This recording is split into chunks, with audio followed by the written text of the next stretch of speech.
కొన్ని విషయాలు స్పీడ్ గా స్ప్రెడ్డింగ్ అయిపోతాయండి. ఎప్పుడవుతుందో తెలియదు కానీ అప్పుడే వాళ్ళకు మంత్రి పదవి వచ్చే ఛాన్స్ ఉంది.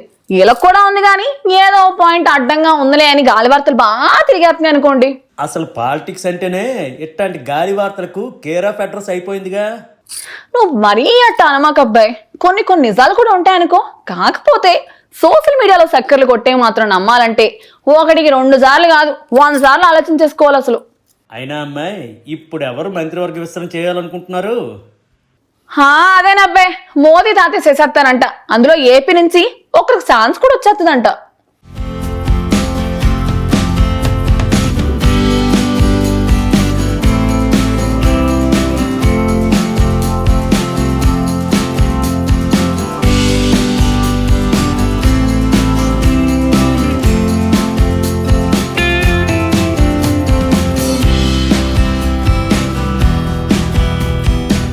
సెంట్రల్ గవర్నమెంట్ కు సంబంధించిన ఒక టాక్ నడుస్తోంది. కేంద్ర మంత్రివర్గ విస్తరణ జరుగుతోంది అనే ప్రచారం మొదలైంది.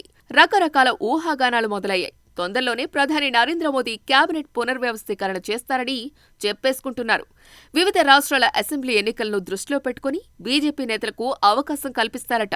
ఇందులో మిత్రపక్షాలకు సైతం బాగానే ఛాన్స్ ఇస్తారనే టాక్ పొలిటికల్ సర్కిల్లో నడుస్తోంది. అందులో భాగంగా ఏపీలో టీడీపీకి మరో మంత్రి పదవి గ్యారంటీగా ఇస్తారని సమాచారం. ఇప్పటికే తెలుగుదేశం పార్టీకి 2 కేంద్ర మంత్రులు ఉన్నారు. ఏపీ నుంచి బీజేపీకి ఒక మంత్రి పదవి ఉంది.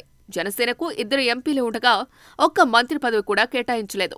ఇప్పుడు జనసేనకు కాకుండా టీడీపీకి మరో పదవి ఇస్తారని ప్రచారం నడుస్తోంది. ఓ సీనియర్ నాయకుడికి మంత్రి పదవి ఇవ్వనున్నట్టు సమాచారం. రాష్ట్రం నుంచి ఎన్డీఏ తరపున 21 మంది ఎంపీలు గెలిచారు. అందులో 16 మంది టీడీపీ, బీజేపీ నుంచి 3, జనసేన నుంచి 2 గెలిచారు. టీడీపీ నుంచి రామ్మోహన్ నాయుడు, పెమ్మసాని చంద్రశేఖర్లకు కేంద్ర మంత్రి పదవులు దక్కాయి. బీజేపీ ఎంపీ భూపతిరాజు శ్రీనివాస్ వర్మకు కూడా అనూహ్యంగా మంత్రి పదవి దక్కింది. నిజానికి బీజేపీ తరపున గెలిచిన పురంధరేశ్వరి, సీఎం రమేష్లలో ఒకరికి మంత్రి పదవి దక్కుతుందని అనుకున్నారు. కానీ శ్రీనివాస్ వర్మకు దక్కింది.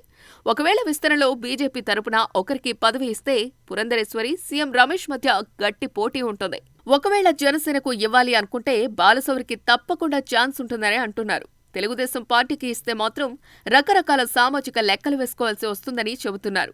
నెల్లూరు ఎంపీ వేమిరెడ్డి ప్రభాకర్ రెడ్డి పేరు ప్రముఖంగా వినిపిస్తోంది. వైఎస్సార్సీపీ రాజ్యసభ సభ్యుడిగా ఉండగా ఎన్నికలకు ముందు టీడీపీలో చేరారు. నెల్లూరు ఎంపీగా పోటీ చేసి గెలిచారు. నెల్లూరులో టీడీపీ పుంజుకోవటం వెనక ఆయన పాత్ర బాగా ఉందని చెబుతారు. అందుకే ఈసారి ఆయనకు కేంద్ర మంత్రి పదవి ఇవ్వాలని భావిస్తున్నట్టు సమాచారం. ఆయనకు ఛాన్స్ ఇస్తే నెల్లూరుతో పాటు ప్రకాశం జిల్లాలో అన్ని అసెంబ్లీ సీట్లతో పాటు ఎంపీ స్థానాలను కైవసం చేసుకోవచ్చు అన్నది చంద్రబాబు ఆలోచనట. మరి ఇదంతా ఎంతవరకు వర్కౌట్ అవుతుందో చూడాలి.